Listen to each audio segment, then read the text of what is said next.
Welcome to episode 12 of the Get Real Gaming Podcast. It's the show where we get real talking about the latest video game news and releases. I'm Richard, and with me is my droid counterpart, Lawrence. Lawrence? Beep boop. Lawrence? Beep beep boop.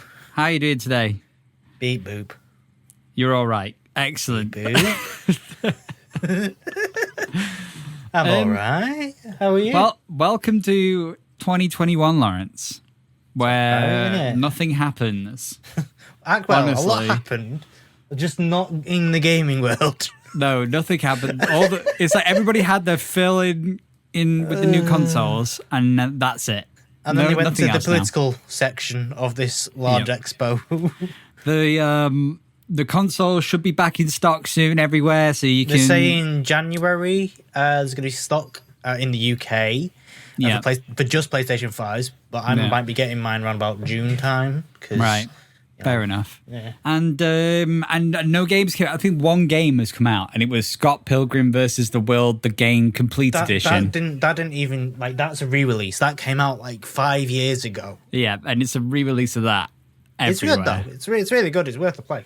Yeah, but that's it. There's literally nothing. Between December 23rd and January 14th, Metacritic has reported no games. No games. Reported no releases. No games. There's a game coming out next week, which I'm looking forward to. What's that? Well, I'll tell you later down the pod because there's an article on it. Oh my goodness gracious me. See, links already. Well, what have you been playing this week, though, Lawrence? Oh, God.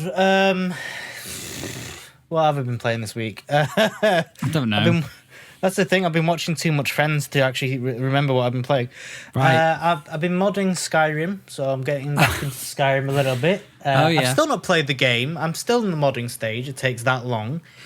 Is it just like getting it all working and stuff, or all the mods running? Yeah, right. Yeah. Playing a little bit of World of Warcraft. Played a little bit of Resident Evil 2 Remake. Oh, yeah. Played a little bit of Hitman 2.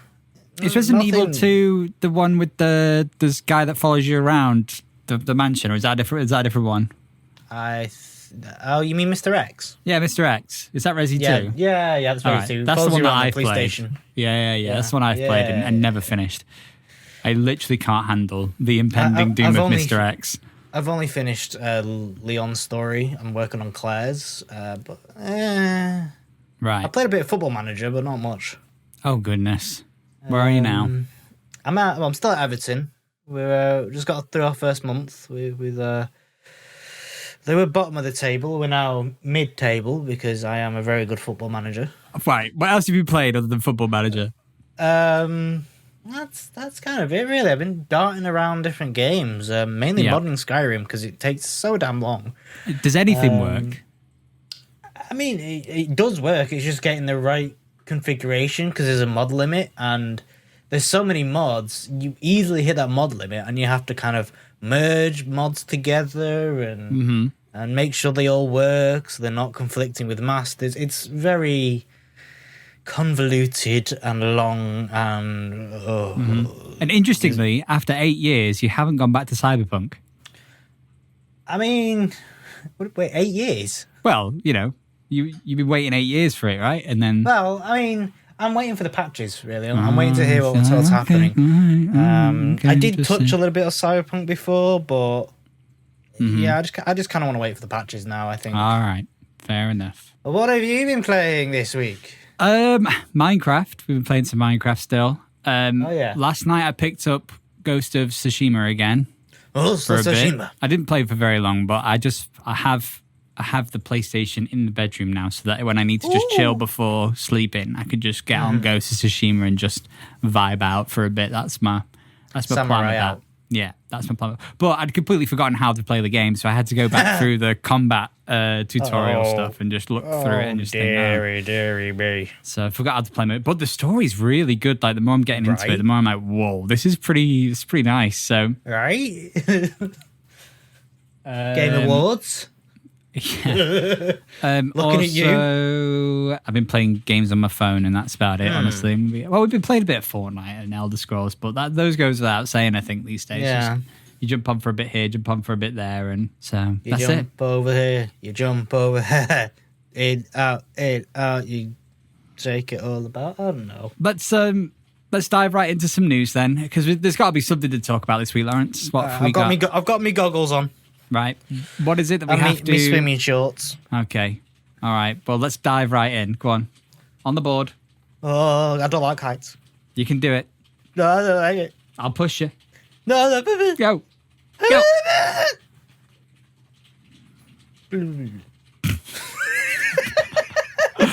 Well, he's expecting a splash sound effect. Wow. Yeah. No, I'm leaving you. I'm hanging you out to dry, Lawrence. Oh, no. It's cold out here. Why have you put me on washing line? Oh, God. Anyway. Yes? There has been some news regarding Cyberpunk. I'm going to touch on very quickly. Touch on it quickly. It's getting worse for Cyberpunk and CD Projekt Red. Oh, no. I say worse, but it's actually a good thing. Okay. Because they're being investigated by Poland's Office of Competition and Consumer Protection.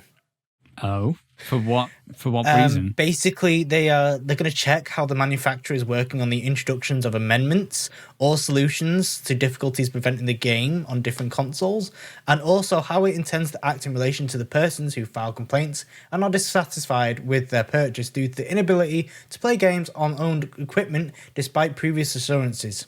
So it's basically quality control at the highest level. Wow, that's insane. Yeah, and if they don't do it, they could fine the studio up to 10% of its annual income and or impose refunds.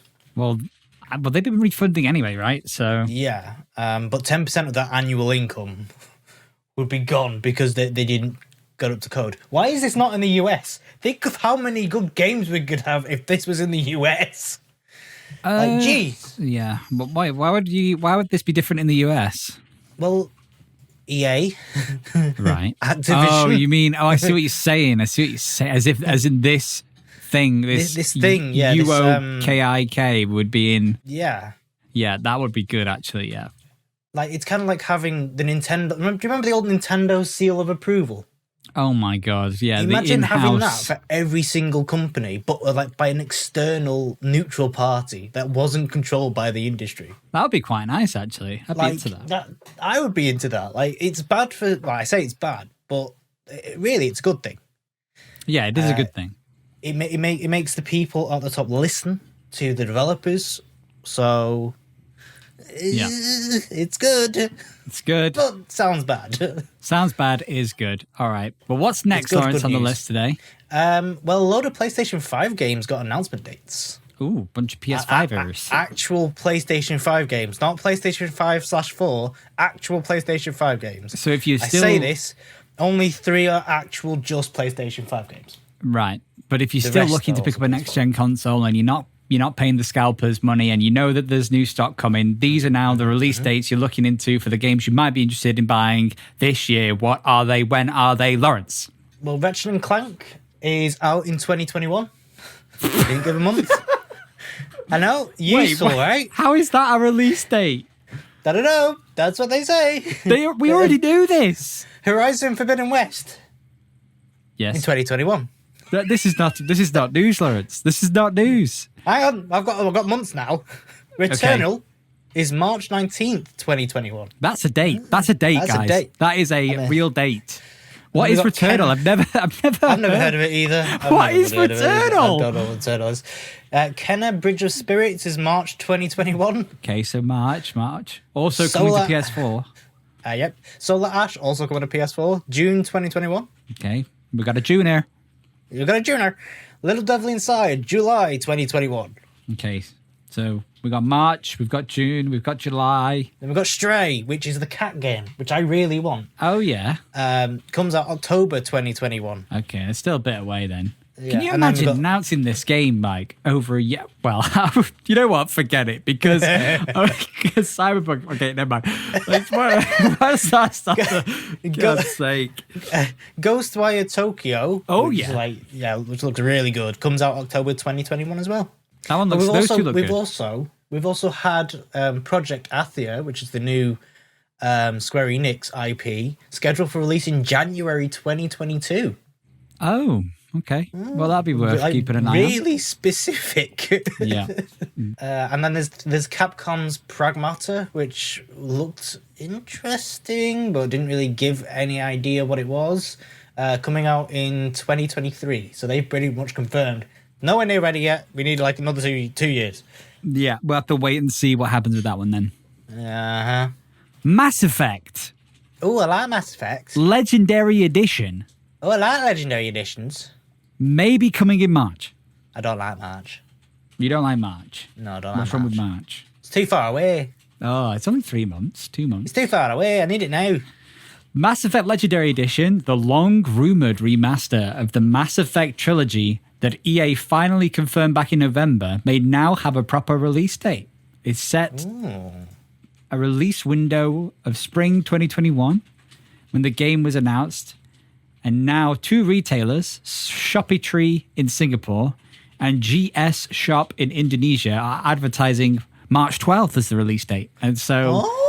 as things go with online retailers, when they do things like this, it normally ends up being exactly when the game comes out. Or wrong. Or completely wrong. I mean, it'll be, well, there is only one of 2 options that it could be. It's either right or wrong, but there have been past occasions where this does lead to the release date being the actual release date. Although unforeseen events within the next month or so could also affect the release date. Mass Effect fans will be happy, obviously, because it'll be... this article for PC Gamer is saying the Legendary Edition will not be a full remake of the Mass Effect games, but rather an attempt to modernize the experience so that fans and new players can experience the original work in its best possible form. So that is good and is bad at the same time. Yeah. It Where's says, my RTX on? Yeah. It says promo weapons, armors, and packs all remastered, optimized for 4K Ultra HD. That's good. It's not clear whether multiplayer will be supported by the re-release, but hopefully it will. Mass Effect 3's online co-op component was excellent, according to PC Gamer. Now, obviously, I've not played it, so... I mean, I'm very looking forward to it. I love Mass Effect. It's one of my favorite RPGs. Mm-hmm. But it's not confirmed, because EA haven't confirmed it. No. But it's because of these leaks that we're able to guesstimate now that the March will be... Which would be a good time, I think, because people will be getting their consoles at this point, I reckon. Yeah. Some more console purchases will be made. Square Enix. Oh, Square Enix. You know Square Enix. Not personally, but They do things. They do games. Oh, yeah, they do games like Final Fantasy VII Remake, which you've still not played. Play it. Please, for the love of Christ, play it. Well, they filed new Final Fantasy trademarks. Ooh! So Game Informer is reporting that they filed new Final Fantasy trademarks in Japan recently in preparation for the next entry of the Final Fantasy VII Remake. The included trademarks are Ever Crisis, the Shinra logo. Can you believe that they've trademarked that? And the First Soldier. And while that could mean anything, I know I'm just reading it from the Game Informer article. Yeah. I know I'm not alone in hoping that Square Enix will give Crisis Core more of a spotlight. Crisis Core was amazing. PlayStation portable game. Portable, yeah. I remember you showing me that, and I was like, I need a PlayStation portable. Yeah, I actually ended up buying the game, but never playing it. It's so good. It's so. I just kind of collected it. But I'm thinking about it now because I know I sent you this at like midnight last night. Looking at this now, and I'm thinking, what if that's part 2 and part 3 of the Final Fantasy VII Remake? In what way? Like story-wise? Well, not the title. Instead of Final Fantasy VII Remake, it's Final Fantasy VII Ever Crisis, Final Fantasy VII First Soldier. Because without going into story spoilers, stuff happens, and it would explain why they're called that. Play the damn game, and I can actually tell you. This is why I needed to play the game. Look, if I have to sit on a Discord call with you to play this game, I will do so. Right. We will make this a social gaming. Well, we can do. That would be nice. I'd enjoy that very much. I'll get the game, I'll sit with you. I will freak out together. But it's interesting. Do you think that they could also bring back Crisis Core? I hope so. Like, I enjoyed that game. It was very different from the OG Final Fantasy. It was more of what they're looking for now, which was the attack kind of free... attack/tactical gameplay. So, yeah, I mean... Yeah. I don't see why not. I think that they would be missing out on letting the game be seen by a wider audience. If they didn't think about it, at least, because there was a lot of story in there. Oh yeah, and it was only seen by a handful of people. You know, first of all, you had to be a Final Fantasy VII fan, which is already a bit of a niche. Then you have to be Then not only do you have to be a Final Fantasy VII fan, but you also have to own a PlayStation Portable. I mean, to be fair, a lot of people had PlayStation Portables back then. A lot of people did, yeah, but I do think that it wasn't compared to like buying a PlayStation or something. You know, like the audience, the scope is there to have more. I mean, bear in mind, PlayStation Portables came out when we were in high school, so yeah. That's a long time ago. It is a long time ago. But the other trademark, the First Soldier, if there is a game where you play as Sephiroth, give it to me in an IV drip, please. Okay. It would also explain the push from Super Smash, with Sephiroth coming from Super Smash. Ooh, yes. But he's already... Was he just announced or is he already in the game now? He's in the game. He's in the game. It came in December, yeah. Oh, they can't OP as leave it too long then.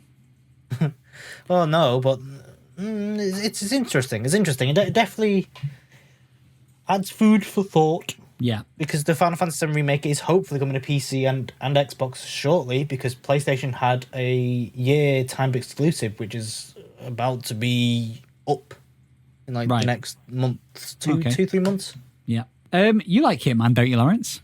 Yes, it's the game I've been playing this week as well. All right, well, you can tell everybody about the Hitman news then today. Well, good news, Hitman fans. Wherever you are. Why did I sound like I was the professor from Futurama? Good news, everyone. Good news. Hitman 3, well, to give a bit of backstory. We've not even told us what the news article is yet. No, because it links into this. In the Hitman games, in Hitman 1, 2, and 3, they take the last game and put it into the new game with some upgrades, graphical upgrades and AI upgrades and stuff like that. Right. So if you have all 3 games, you can play literally Hitman 1 all the way through without changing programs like, say, Call of Duty. So you can play. So in Hitman 3, you can play Hitman 1, 2, and 3. Yeah, with Hitman 3's graphics and AI and all that. That's impressive. Yeah, it's really cool.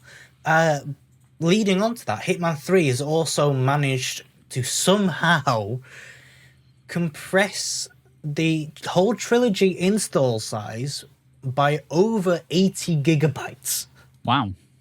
That's I've got it installed. Let me just check how big it is with just Hitman 1 and 2. Right. I'm on the wrong hard drive. So just Hitman 1 and 2 is 149 gigabytes. And they managed to cut that in half. Do you think that's something to do with if you're saying that you get to play Hitman 1 and 2 with the same graphics as 3, maybe they've been able to basically just you only need one set of all the graphics and then they can just tile it onto everything in the other 2 games. Maybe that's how they've managed to compress it down. Maybe. They've optimized Hitman 3's graphics to the point where they're more optimized than Hitman 2's 1 and 2 version, which means that now when they say, okay, these graphics are now going to be pasted, across all the, Hitman 1 and 2 games, it actually ends up being a lot smaller.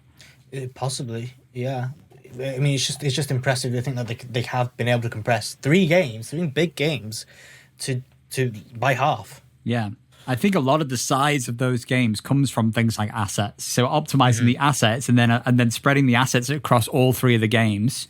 To get a bit nerdy, a little bit. Apparently, it uses something called an Lz4 Compression, which nobody knows about what that is. Which has been around for almost a decade. Okay. It apparently provides compression speeds up to 500 megabytes per core, scaling with multi-cores using a CPU. In layman's terms, basically, it's a very good compression. Excellent. Why wouldn't anybody else use this compression? I don't know. Call of Duty. Yeah, I just don't see why they would not use it. Why would you have to make us use different programs? Call of Duty. Lucasfilm. Oh, I remember then. I'll add one more word. Oh. Games. Lucasfilm Games. Do you remember Lucasfilm Games? I remember Lucasarts. I don't remember Lucasfilm Games. Yes, LucasArts. Yeah. Remember LucasArts? But Lucasfilm. You know Lucasfilm? Yeah. I know Lucasfilm, personally. Yeah. Okay. Me and George get coffee every week. Lucasfilm Games returns as the official home of Star Wars games and more. Oh my God, Disney it's Return of the King. Has said the resurrected brand is now the official identity for all gaming titles from Lucasfilm. Ooh. So basically, when Disney pulled the plug on LucasArts, it was kind of then all handed over to EA, who were making the games. Disney was publishing them. Well, now they've just announced that Lucasfilm Games is now the new branded title of which they'll be releasing all of the new Star Wars games under moving forward. So they've finally seen the light and gone, hang on, we've made quite a lot of money with these video games. They're not quite much as a fad as we thought they were. Yeah. They're making more money than our films. Hang on, we're missing a trick here. Yeah. This news article from PC Gamer says the Lucasfilm Games name does have some serious history behind it. It was originally founded in the 80s, but couldn't actually make Star Wars games because Atari held the exclusive license. So, turned out to be a blessing in disguise for gamers, at least, because it forced the studio to make original games instead, resulting in Monkey Island, Maniac Mansion, Zack McCracken, Loom, Secret Weapons of the Luftwaffe, Sam and Max, which we... Sam and Max, The Dig, Full Throttle, and more. The Division as well. The Division Lucasfilm Games was renamed to LucasArts in 1990. So Lucasfilm the Games. original one was Lucasfilm Games. Yeah, and then it was renamed to LucasArts, and now we're going back to Lucasfilm Games. Will we see LucasArts return though? No, because it's Lucasfilm Games. Yeah, but they'd have to rebrand Lucasfilm Games to LucasArts in order to do that. And I think they want to focus on the games side. Like, if it was LucasArts, that'd be implying other things as well. It'd be implying, film stuff, TV stuff, graphic stuff. Whereas if they keep it niche to just the games, then it's like Lucasfilm Games. It's like, this is just games. Don't worry about anything else. We're just making the games. Yeah. I suppose that makes sense. Yeah. So I'm just trying to find out about whether this means EA is now part of Lucasfilm Games. It won't be. No, because EA is such a big conglomerate, we wouldn't know if Disney had bought EA. Yeah. I think what this is basically they've taken all the developers that have worked on Star Wars games and just kind of, outside of EA, and just kind of use it as a platform to kind of consolidate all the Star Wars games together, so they can have they know exactly what's going on, they can all work together, they can help each other out. Because I know in Fallen Order, Respawn was in direct contact with Lucasfilm, so I think Lucasfilm Game is basically to help out these developers from the Disney side, on, story and stuff they can do, and all that malarkey. We know that EA's exclusive license for Star Wars is running out in the next year or two. So, and I honestly, I hope they lose it. But this. You see, the thing is here is by announcing Lucasfilm Games now, maybe they're putting into action what's going to happen after the license is up. If they could be working on games starting from now and just have to have made it public so that the employees don't leak it or whatever. If you make it public and known, it's kind of like, well, now everybody knows. They could start working on the next Star Wars games while, for the next 2 years, EA still hold the license. So as soon as their license is up, they're not going to say, okay, now we can start building a Star Wars game. And then it's going to be like a year or two of rushed nonsense. Now they're saying, okay, we're going to start now so that we're ready for when we own the license back, exclusive license back from EA. That makes sense, yeah. Well, that's all, yeah. So we'll have to see what happens with that. Yeah. And EA might even in the future get incorporated, some sort of licensing thing, sub-license within that. Yeah. But I think that Disney want to take some of it back off of EA now because, EA have made enough. Let's face it, the only good Star Wars games to come out of EA is from Respawn. True. Fallen Order and Squadrons was Respawn. Yeah. And everything else. Squadrons is Motive, I think. Wasn't Battlefront, the original Battlefronts, who did those? They were done by DICE. DICE? Well, they were published by EA. No, yeah, published by EA. They used the DICE. So it's Motive and Respawn that have done most of the better ones. The better ones. Both better ones. Yeah. I mean, Battlefront 2 was good at the end. Mm-hmm. When they stopped, it was good. Yeah.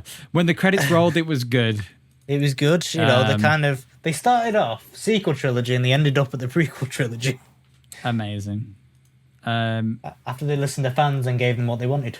Speaking of which, by the way, just very quickly, Star Wars Battlefront 2 is actually going to be free on the Epic Games Store. Well, it's worth a pickup then. It's free. Either this week or next. I'm just going to check it now. If it's the 14th, I believe it's this week or some Thursday. So if you're listening to this kind of as we, sort of as we've been recording it, and you're interested in that on the PC, then might as well pick that up. Anyway, I mean, it's a free game. It's a free game.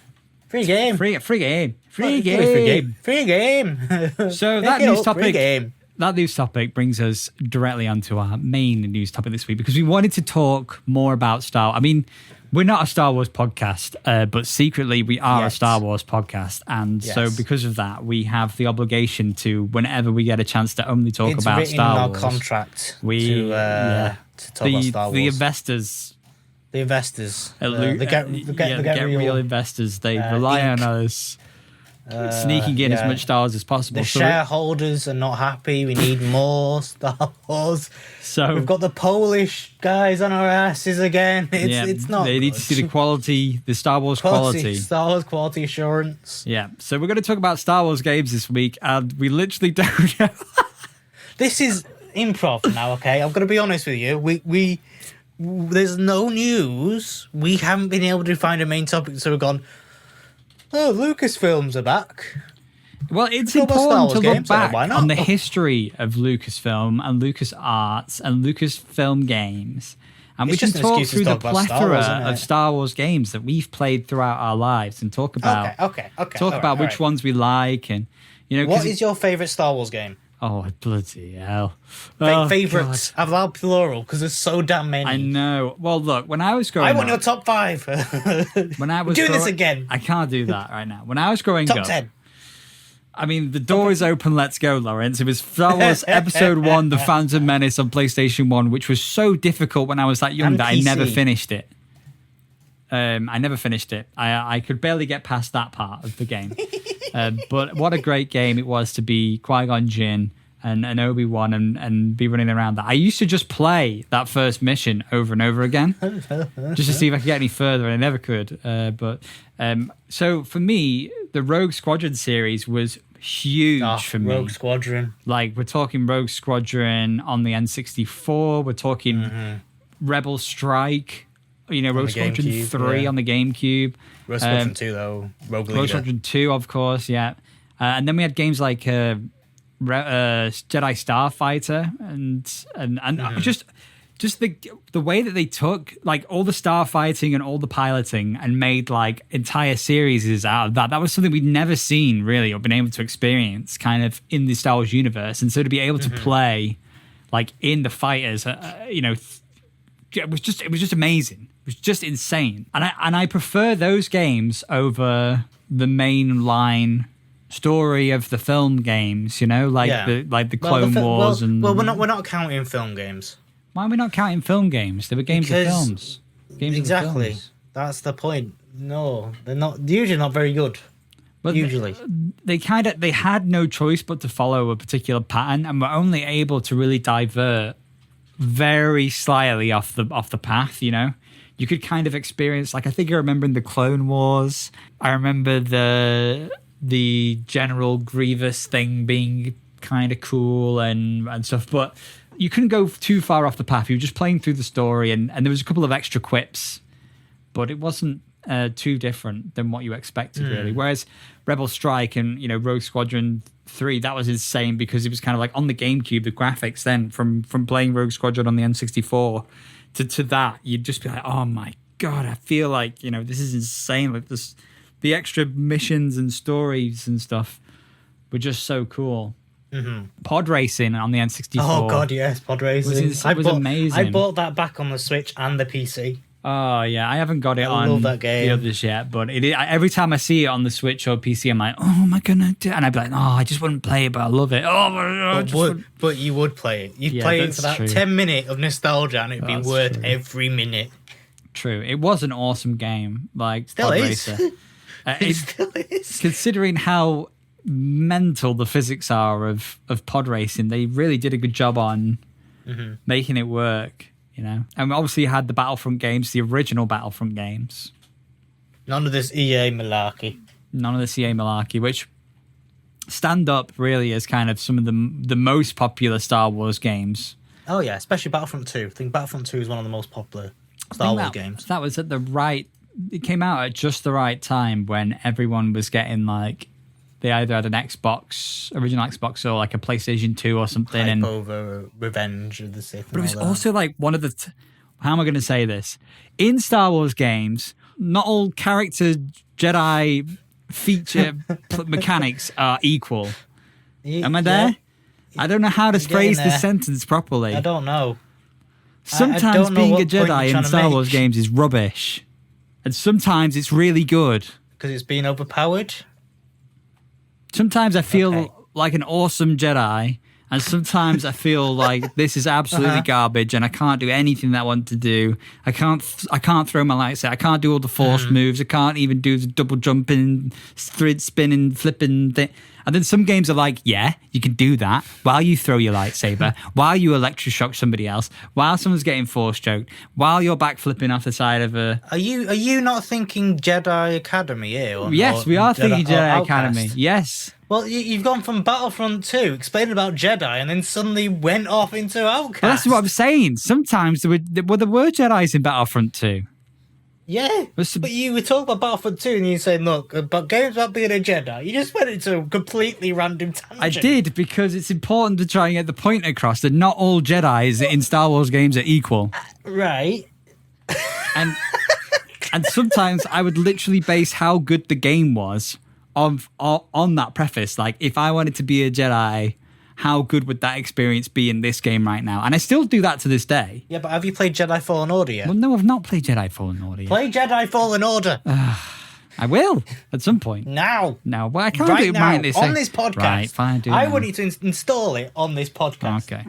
I want all of me and 4 other people listening to witness you install Fallen Order. Let's just rewind for a Me second. and Sam are waiting. Let's rewind all the way back to 1992. Do you remember Super Star Wars on the Snes? Did you ever play it? You want to know something? Yeah. That was one of the first games I ever had on the Super Nintendo. It was a good game. I love the intro to Yeah, that game. it was hard. Oh, it was solid. So difficult. I think the furthest I ever got to was a bit where you're on not the speed bikes, but the two-seater across the sand desert. Yeah. I think that's about the as far speeder. Yeah, I think that's about as far as I ever got. I played it in the last 2 years. I got really far. I got to where you played as Han, and I just got absolutely wiped. I didn't even know you got to play as Han in it. This is how far I got through the game. I mean, I was very young, so the game came out. You get to play as Han, you get to play as Chewie, you got to play as Luke with a lightsaber. Wow, that's kind of cool. I wish maybe I will try and play it again then. It's hard though, like really difficult. It's like Dark Souls, but a side scroller.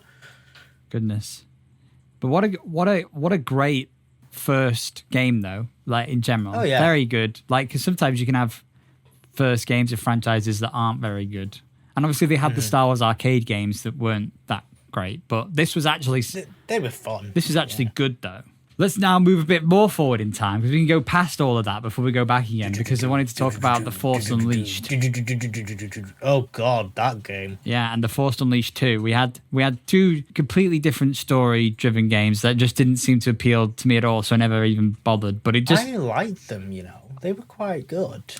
From what I got, it was like Darth Vader's apprentice gone rogue. Squadron. But yeah, kinda, yeah. I liked it more because I was doing game design at the time and seeing them doing, describing how they actually worked on the physics engine. I think that one was more interesting for me rather than the story. And it had Sam Witwer in it, who is the voice of Darth Maul, right? In the and the voice of the Emperor in Clone Wars. But to me, it was more just like it was 2009, 2010. Weird period, and it was kind of the edgelord era of it was things the edgelord like era this. of video games, and so this just kind of seemed like they were just trying to, I don't know. It just never appealed to me, I guess, and I'm sure that the story was fine, but it was mediocre. I will admit, it was mediocre. It came to no end, It kind of came to nothing in the end of it. Like this story doesn't impact anything else, kind of now, and. Yeah. Not many people even really bother talking about it or referencing it. So, well, let me kind of take over the wheel here. Go on. I mean, we've talked about flight sims with Rogue, Squadron, and Squadrons in VR, which I thought was an amazing experience to have, and I think we need more of that. Yeah. We'll get onto that in a little bit. But like games like Knights of the Old Republic, Jedi Academy. Star Wars Galaxies, especially, where you could live in the Star Wars universe, quite literally live in the Star Wars universe with your own house and decorations and all that jazz. You just don't see that kind of love and commitment in those video games anymore. No, you don't. That's true. I mean, I think you see it a little bit in Cyberpunk and a little bit here and there, but not to that degree. Like Star Wars Galaxies, it was. But when I played it, they were classing it as a dead game because World of Warcraft was taking it over everything. But I still had a ton of fun. I still met so many people playing Star Wars Galaxies. I still play it to this day on community-ran servers. Yeah. There's so many community-ran servers, so surely it must be that good of a game. Yeah, I mean, it's got a little bit of a following still. I mean, I didn't play that one, but I understand things like, Jedi Academy, Jedi Outcast. Those games were really, really cared for, and you could tell, they really packed in as much as possible into those games and really pushing what they were able to do. Really. To the limits, really. And they were giving people what they wanted. That was the other thing, like Jedi, like Star Wars, Jedi Academy, like. Huh? Make your own Jedi with your own lightsaber. Train with Luke, and it's like what? Yes. If they announced a Jedi Academy like 3 or something, or Jedi Outcast, a new Jedi Outcast or something, we'd lose our minds right now because those were the that was giving the dream of Star Wars to people, and we haven't really had that. That's the thing. Fallen Order is that spiritual successor. That's why I keep telling you, play Fallen Order. Fallen Order. But the difference is Jedi Academy. No, it's not style. though. Jedi Fallen Order is too story driven, like too hold your hand through the game driven.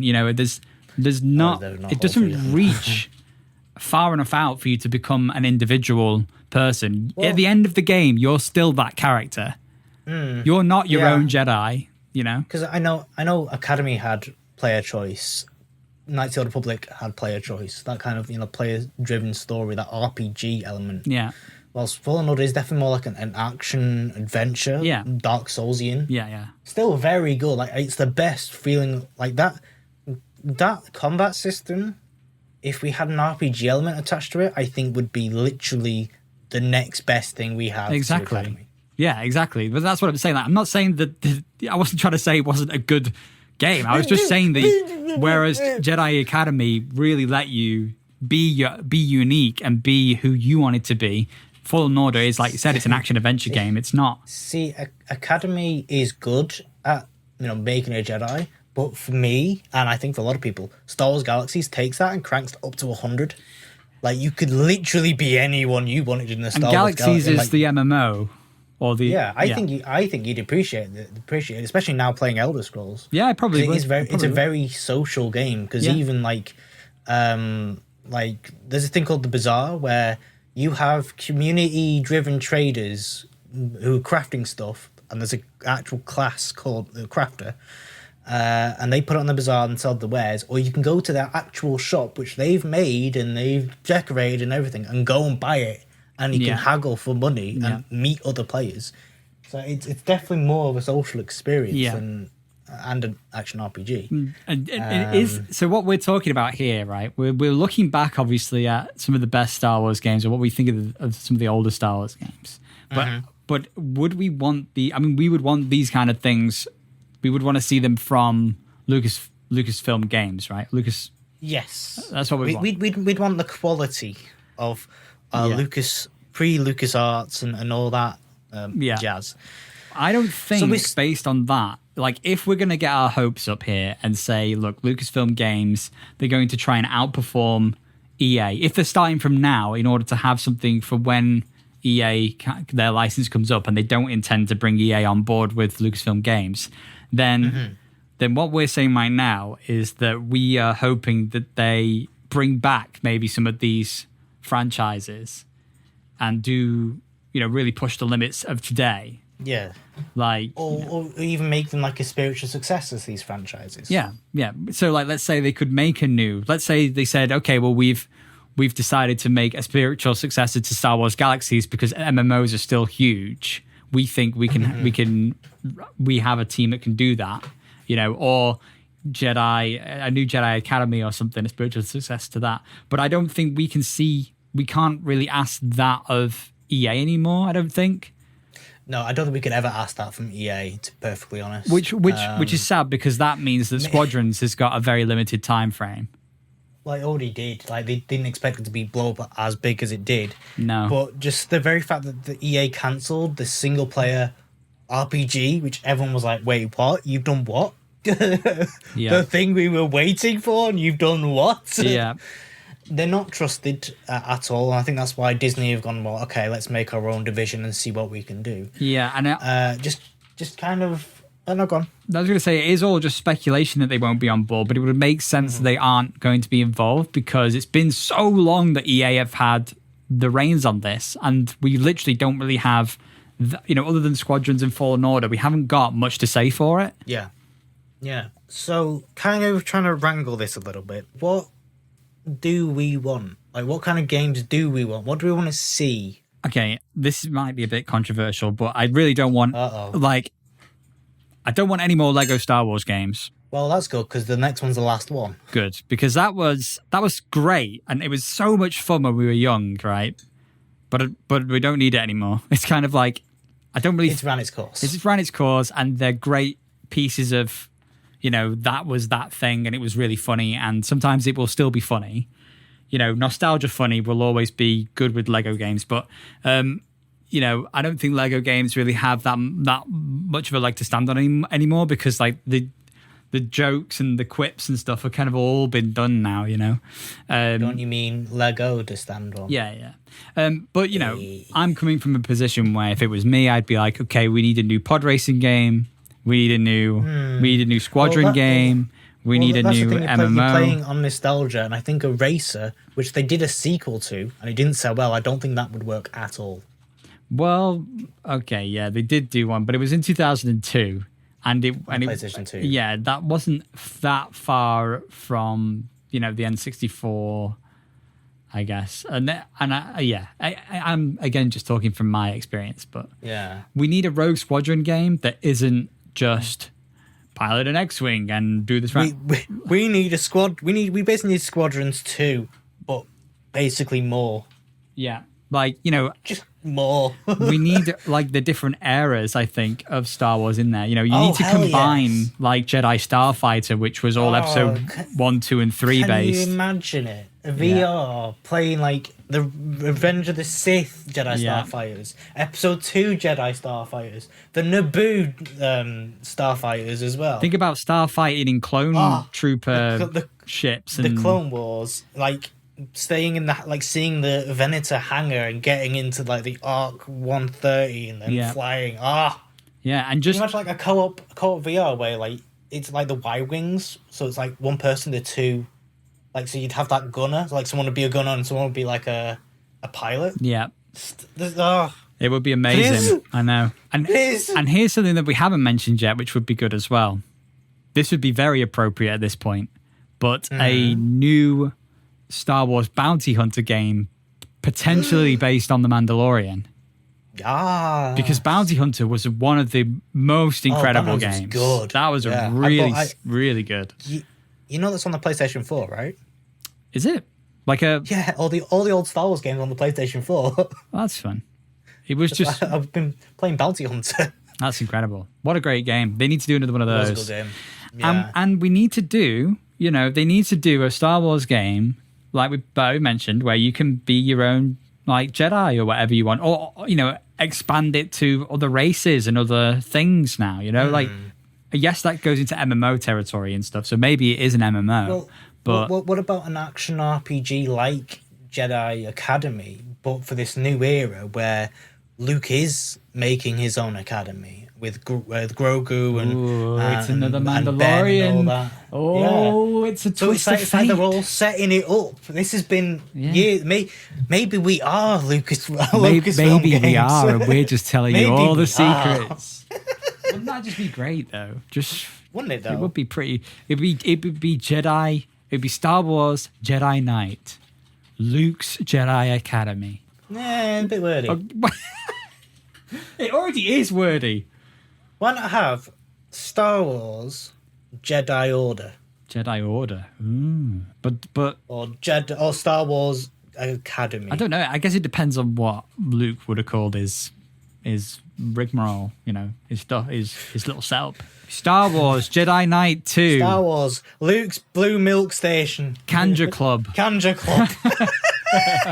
We've done it. We've added the reference. We've done it. I'd like a game which was kind of teased and then got canned when LucasArts died. Do you remember Star Wars 1313? Is this the one that was like very alpha footage of leaked? Where they were in like the ship and it was like blasting. I'm not sure. I'm not sure. I would like more games based not around Jedi but more around like smugglers, bounty hunters, spies, stuff like that. Yeah, well, this is where the idea of like an MMO comes in because, you can make a new successor to Galaxies that allows you to be a droid if you want, I mean, good luck.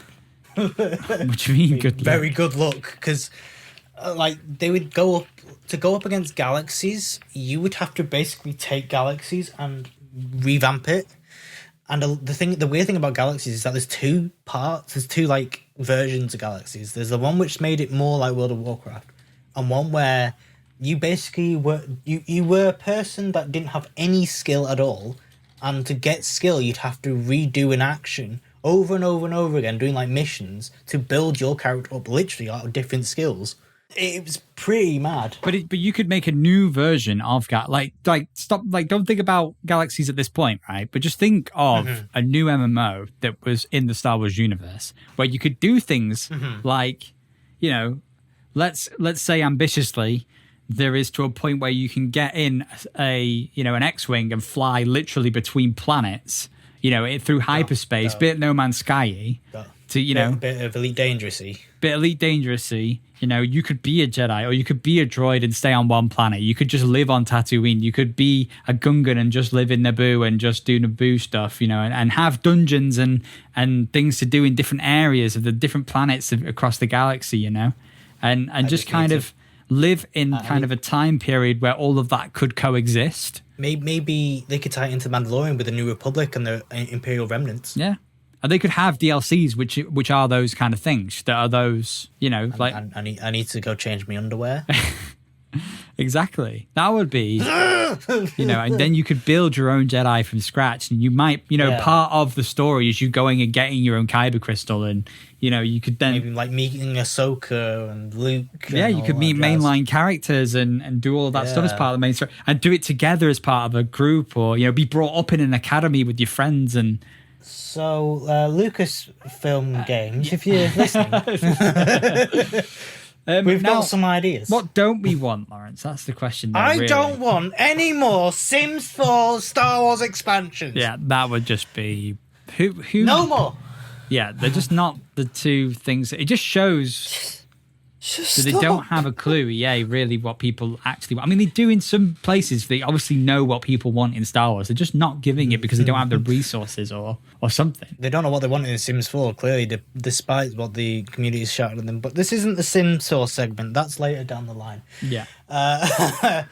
I don't want just the games we've been getting. Like, Battlefront 2 was made with loot box crap. I don't want that. After they got rid of that, it was a good game. Yeah, but it was almost too late, wasn't it? And nobody was... Yeah. The first impression's gone. It's like Cyberpunk. But first impression's gone. I didn't even think there was enough meat in Battlefront 2, though, to keep people... This is the thing with like modern games like this, right? Is they have such a small lifespan now because they just don't have enough meat in the gameplay. They don't have enough meat in the game modes or anything like that. The thing is, like, they added that all in later down the line. There's no point buying games first off now. You got to wait until like it's actual playable. Yeah. And like on the PC, people have added mods so it looks even better. And it's like, this is great. It's got longevity to it rather than like, and then they give us a game like Squadrons. And they don't support it. I know, it's ridiculous, isn't it? They gave people almost what they wanted in a Squadrons game, except everything other than what people wanted in a Squadrons game. I mean, the very fact that you can play VR in it, I would have thought the board of investors gone, what? Exactly. Sorry, service this game. Yeah, give them more. Yeah, exactly. And you can even the fact that it's a game that you don't even need to be in VR to play either. Like we talk about the VR a lot, but the VR is just an extra part of this game. I mean, to be fair, the VR games in Star Wars have been hit and miss. Vader Immortals was pretty damn good. Journey to Batuu I've not played, but I've heard it's not great.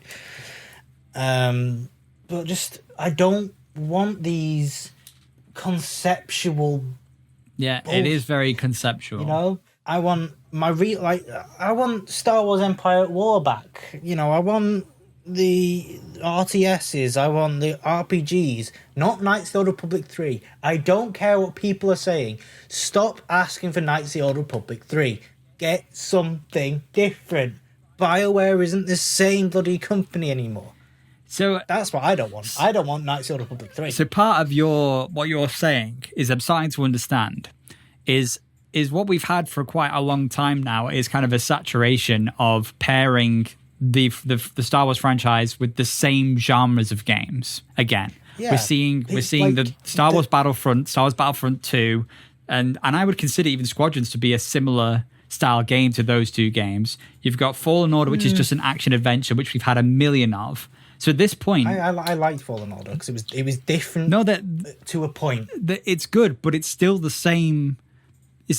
We've had such an oversaturated action adventure, as like all the Last of Us, all the Ghost of Tsushima, all the Star Wars, all of that. We could just go on and on about all these games that are all the biggest AAA titles happening right now. Most of the big ones, of the big franchises and stuff, are all action adventure. Same over and over and over again. Whereas if we could see something different, like, that's why I brought up pod racing, because it would just be nice to have like a Star Wars racing game. It would just be nice to have, like you're saying, a strategy game. See, I just want them to stop trying to milk the nostalgia of the old games. Yeah.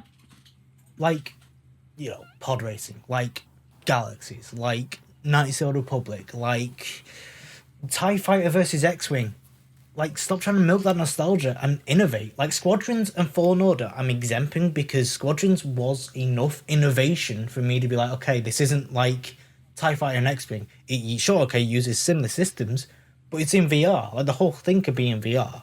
Like, they've managed to take it and innovate it into the next gen. Fallen Order, I liked it because it was Dark Soulsian. It was very different from what we've had before, whilst similar. It's that balance, and I think that's what I want. I don't want it to be like, oh, it's Star Wars Battlefront 2. Oh my god, it's going to be so good. It's going to be like the old Star Wars Battlefront.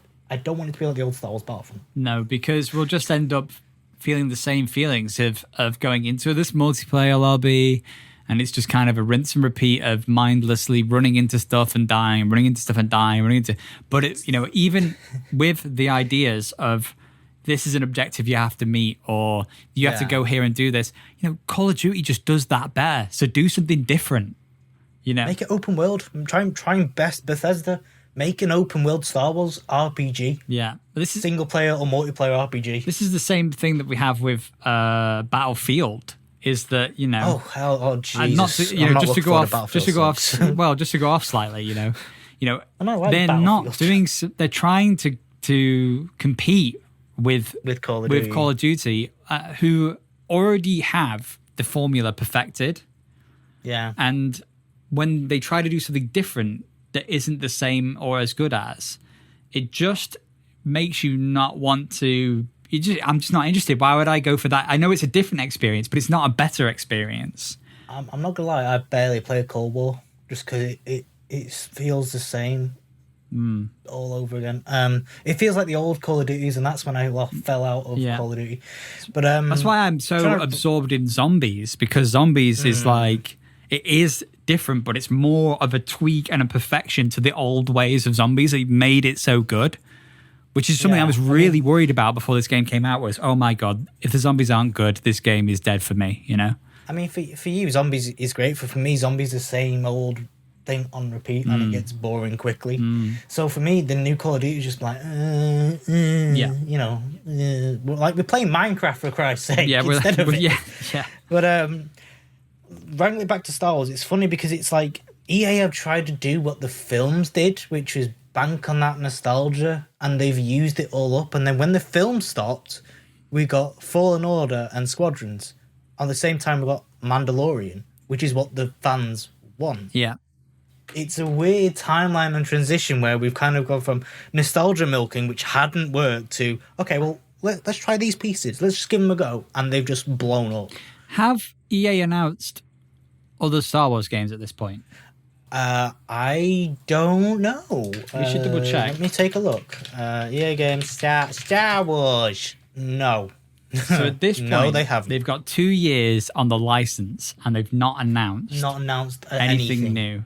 So like, they didn't announce anything at EA Play. So it's like, you're like, wait, what? Why? Let me just take it the gaming leaks and rumors, because I know they mentioned Star Wars in there and about Halo Infinite, but that's not for today. Right.